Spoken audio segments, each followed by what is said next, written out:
Hey, it's LSFT here today, and today we're here to look at the sales report of 2022. So here you see in this article, Toyota defends title as the world's top-selling automaker in 2022. So as we scroll down, you would actually see here it's saying that Toyota in 2022 sold 10.5 million vehicles, and it's actually defending the title as the world's top selling automaker for the third straight year. And they're saying that the sales growth in the truck unit, Hyundai Motors, and the small car maker, Daihatsu, inched down 0.1%, as it recorded overseas sales of 8.6 million vehicles, which helped offset the 9.6% dip in the home market, which is Japan, to 1.9 million vehicles. And then when you compare this, right, you look at Volkswagen, who's actually ranked number two. The most interesting thing is, even if Toyota did not account for Japan, they would have sold 8.6 million vehicles. Number two, Volkswagen selling 8.3. So even not accounting for home market, they're still in the number one top selling automaker in 2022. Everybody's hurting, definitely from China, Ukraine, Russia, and also the chip shortage. And you can see here it does say while some chip related supply constraints remain for Toyota, and I would say from what I'm seeing, it does feel that 2022 is a year where Toyota got more of a hit in the chip shortage. 2021 felt a better year. But when you look at here, it actually says there's strong demand in Asia, and the increase in the production capacity in Asia and North America actually helped boost the global production by 5% in 2022. So I'm just thinking, if Toyota actually had all the chips, there was no COVID, would they actually be selling more than this 10 point something million vehicles? Would they be selling 11 or 12 million vehicles? Because there is a strong, extremely strong demand. We can see it. The NX, the RX, there's extremely strong demand. And a lot of people are still waiting for their vehicles. But when you look at it, in November, they actually did revise their production forecast and they reduced it by 500,000 vehicles because of the chip shortages and also the unknowns. So that's where we saw 2022. And as part of this 2022 report, Toyota actually provided a breakdown of more interesting information. So now we're going to switch over to my spreadsheet so that you can see that information. All right, so now we've moved over to the spreadsheet that was provided by Toyota. And I've done some minor adjustments here so that we can actually see the 2022 more in because they actually had the December timeframe and all that information. So I made it so it's a little bit easier to see. So this actually has like a lot of information. So you see in 2011, the worldwide sales, Toyota, including Lexus, sold about 7 million vehicles. And you can see it gradually grows and then up to 2019. So every year there's about like a 2% increase, 0.5, 0.4, 1.7. And then the pandemic came, it dropped 10.5% in 2020. And then you can see in 2021, even with the chip shortages, they actually managed to have a 10% increase, which is quite significant for a year with a lot of manufacturers having issues with the chip shortages. And they actually had a 9.6 million vehicle sales. And again, this is Toyota and Lexus. And then when you look at 2022, even when they got hit with the chips and COVID, the numbers are not that bad. It's only decreased 0.5%, selling out 9.5 million. Impressive. I would say that is very impressive.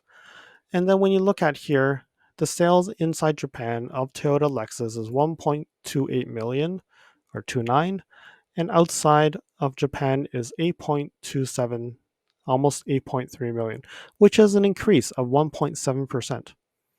of outside. But within Japan, they've actually decreased quite significant. So in some ways, they took some of the sales and moved it outside of Japan. Then you can see their small car division having nice increases.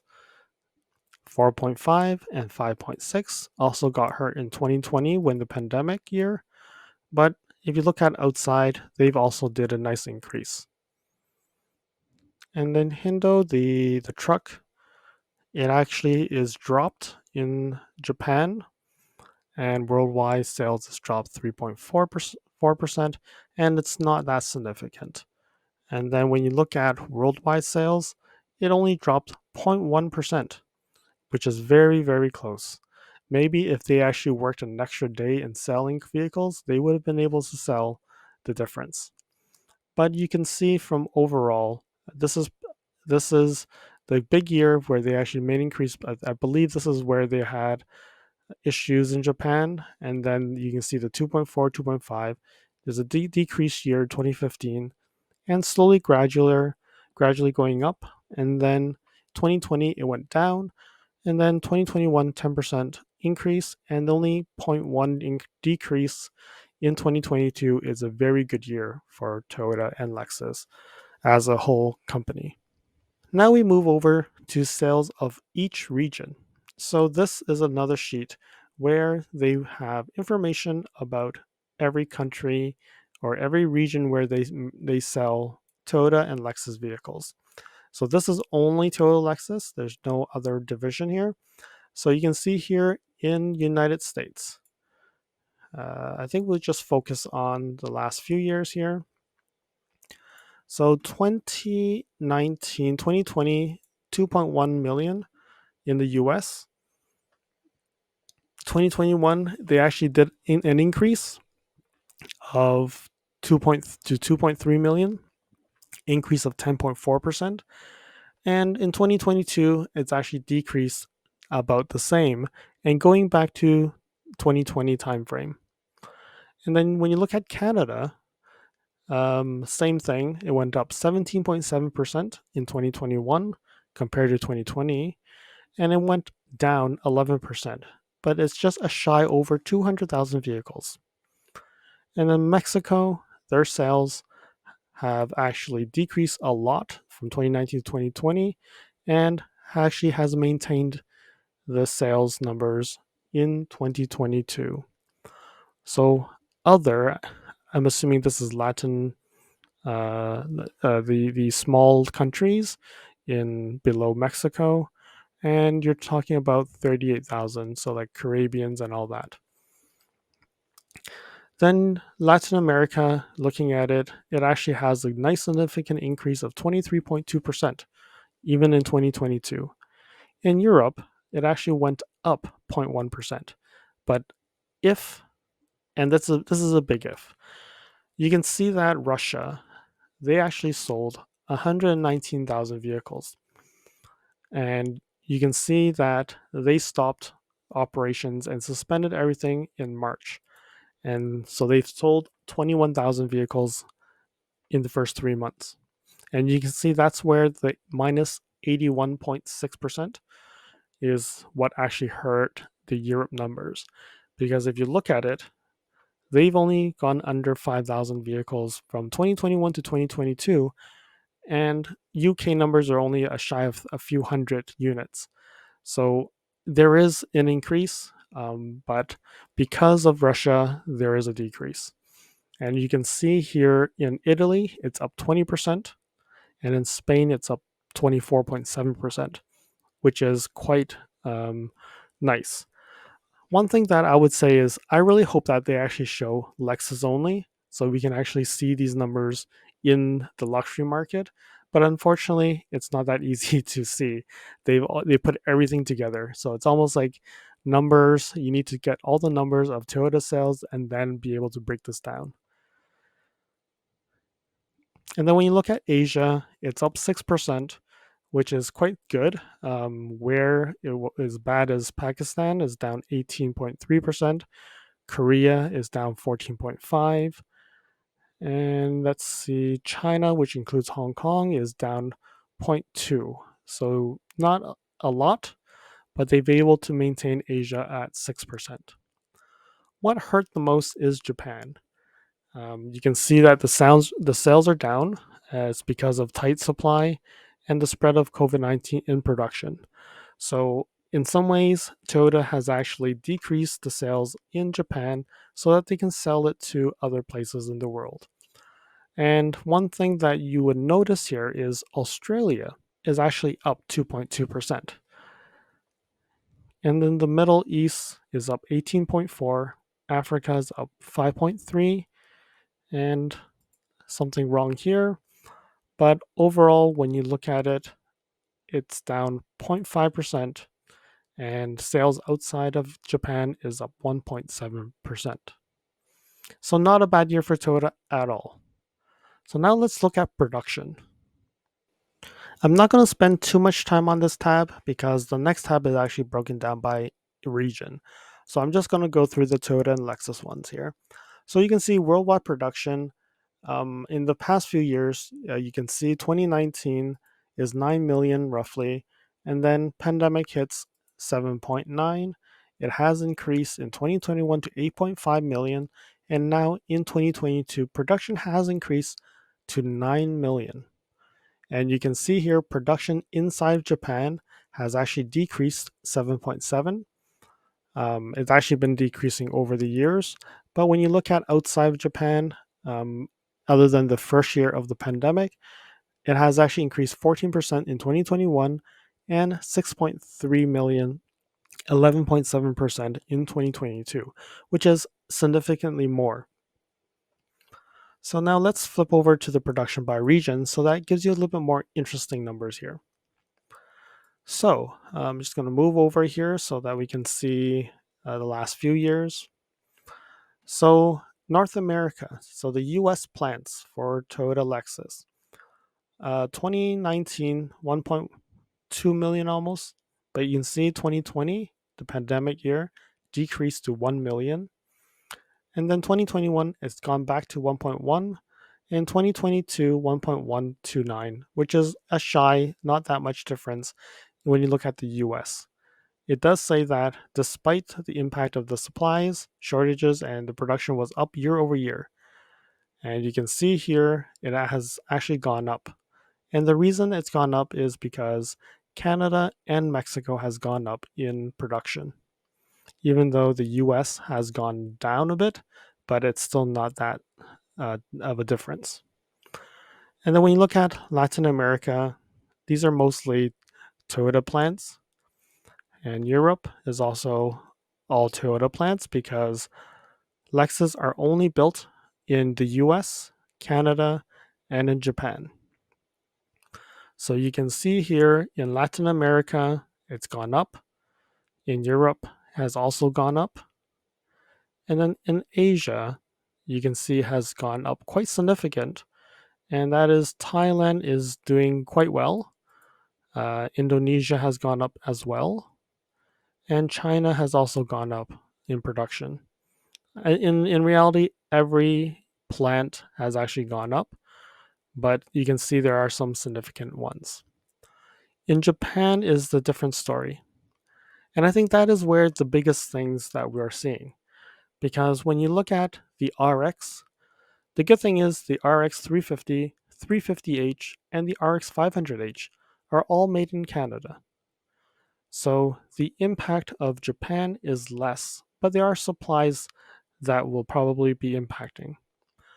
But when you look at the NX 450H Plus is only made in Japan at this point. The NX 250, 350, and 350H are made in Canada, so that for the North American market, it's still fine because you can see that the Canadian plant is chugging out 433,000 vehicles. Definitely, a lot of them are RAV4s. If you look at the RAV4 sales in North America, you can see how much they're chugging out every day. But on top of that, there is the RX and the NX that are built there. And then the ES is built in US, so the US soil, the North American ESs are part of this 1.1 million, but then the rest are made in Japan. And this is where it probably hurts the most because when you look at here, 2019 they produced 3.4 million vehicles. 2020 goes down to under 3. 2021 it goes even further down. And now 2022 it gone even more down. One good thing is, yes, the NXs are still made in Japan for like the Australian market, for the European market, but I would say for North America, those volumes are now shifted to Canada, the Cambridge facility. That would reduce some of the numbers, but a lot of it is really the impact of supply of parts, semiconductors, and also the spread of COVID 19. So hopefully 2023 we'll start seeing these numbers go back up and we will start seeing more production from Japan, especially the plug-in hybrids because you can even see that the RX 450h Plus is still not announced and we're not seeing it in North America anytime soon it seems like. Even the RZ is been delayed. So we'll see. We'll see how that all turns out. So worldwide production has gone up to 9 million in total. And when you look at it, outside is 6.3. So you can see that Toyota has been moving a lot of the production outside of Japan so that the Japan market is really reducing their output. But that could mean that they can actually produce more vehicles from Japan and be able to produce more higher end vehicles or state of the art technology vehicles from Japan. So, if you notice, a lot of what I've noticed is a lot of the vehicles that are low selling or have their newer technology, they still make them in Japan. And then slowly they will then move them over to other plants so that they can actually mass produce them to the wide like to everybody who actually wants one. But now when you look at vehicles like the plug-in hybrids, which still remains in Japan, is what actually hurts them. And if they can actually start producing these vehicles outside, I think that's where we'll start seeing a higher demand in these vehicles. Actually, the demand's high, but it's really more of being able to deliver them. So this is actually very interesting to see because now they've actually broken down this down to all the hybrids, the mild hybrids, the plug-in hybrids, and also the fuel and the BEVs. So here we see it. Okay, so just going back to 2011, they sold overall hybrids 628,000 vehicles worldwide as hybrids. And you can see that over the years it has started to increase. And now going to 2020, you can see that it's at 1.9, almost 2 million. And then when you look at 2021, boom, it goes up 27% to 2 point almost 5 million hybrid vehicles. And then when you look at 2022, despite the drop, they're actually also increased at 4.9%. So there are switching a lot of models like the Sienna to just purely a hybrid model. The Venza is also a purely hybrid model. That is actually changing these numbers as well, because that's how they're going to increase the electrified vehicles and being able to hopefully sell more electrified vehicles than the traditional gas only vehicles. So you can see here, sales outside of Japan has just crossed 2 million, 5.4% over last year.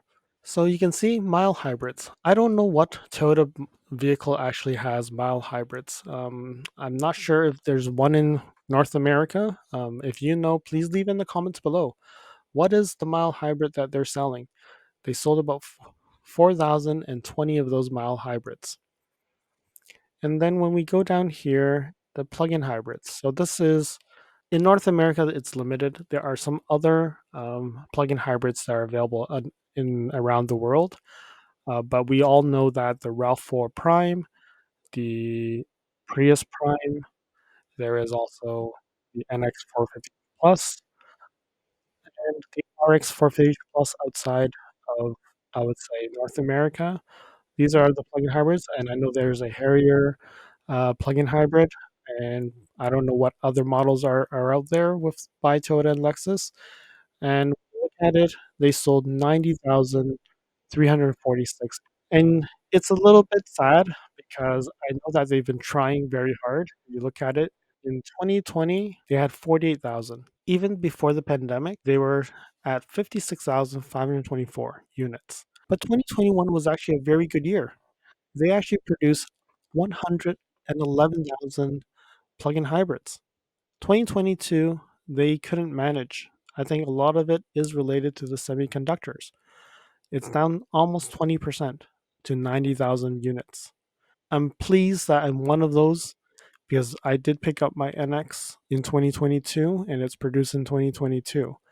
But you can see that it does hurt a lot. Um, in Japan, it's down 5%, but sales outside of Japan is down 20%. Even though we do know that there is a high demand for these plug-in hybrids. And then looking at the fuel cells, same thing. It actually 2020 was a bad year because of the pandemic. 2019 is probably the benchmark. 2021 they chugged out 5,918 of them. That's almost double. Actually, it's more than double of 2019. But 2022 unfortunately has gone down 30 something percent. Then we move on to battery electric vehicles. So you can see here they actually had some BEVs, and that's probably the RAV4 that they've been selling with Tesla at that point. But when you look at here, 2020, 3,000 units. 2021, they sold 14,000 units. And now in 2022, they sold 24,000 units. That's significant boost. That's just like nothing for a company that sells 10 million vehicles. Only 24,000 BEVs are sold. So now you see the total. They sold 2.7 million of electrified vehicles in 2022, and that's still an increase of 4%. And when you look at that, of the 10 point something million, like 2.7 million is electrified vehicles. So 20 something percent of the vehicles they sell are electrified. Every other ones are gas only vehicles. So now we move over to the Lexus sales. So how many vehicles have they sold in these years? So 2017, they sold over 500,000 vehicles. 2018 gone down to 434. 2009, it's a consistent year that they've been selling a lot less. So 367,000. 2010, 410. 2011, 400 over. 2012, they've gone up 18% to 476. 2013, just over 500,000. 2014, up another 11.3, 582. 2015, now they've passed the 600,000 mark. 2016, also they've gone up. 2017 got a little bit decreased, so you can see that the sales increases have slowed down because over the years it's been like an 18, almost 10%, 11%, 12, and then 3.9, 1.3 down. And then they're back up 4.5. And in 2019, first time they've gone over 700,000 with 9.6% increase. 2020, we all know pandemic year, they didn't do too bad. 2021, they've also gone back up to the 2019 numbers, very close. But 2022, the chips are really hurting, gone down 17.7% to 625,000. So when you look at the numbers here, we've gone back to about 2015 timeframe. And when you look at the breakdown, the sales of these vehicles inside Japan, they've gone down 20% almost. And outside of Japan, as an average, it's gone down 17.6. North America, which includes Canada and United States and Mexico, 286,000, down 13.5%. You can see Latin America, they only sell about a few thousand. Europe, they've been actually going quite well, but for some reason, it has decreased significantly. Some of it we probably know is Russia, but overall, that's a big decrease for Lexus in Europe. Asia has gone down 20% because they actually done quite well in the previous few years, and maybe this will actually change. We may start seeing Asia and North America being their two major markets in the world. Australia and New Zealand has gone down 20%, about 2,000 vehicles shy of. Middle East, very comparable. And Africa is actually an increase of 14.4%. So overall, when you look at the sales of Lexus, North America and Asia are really core markets.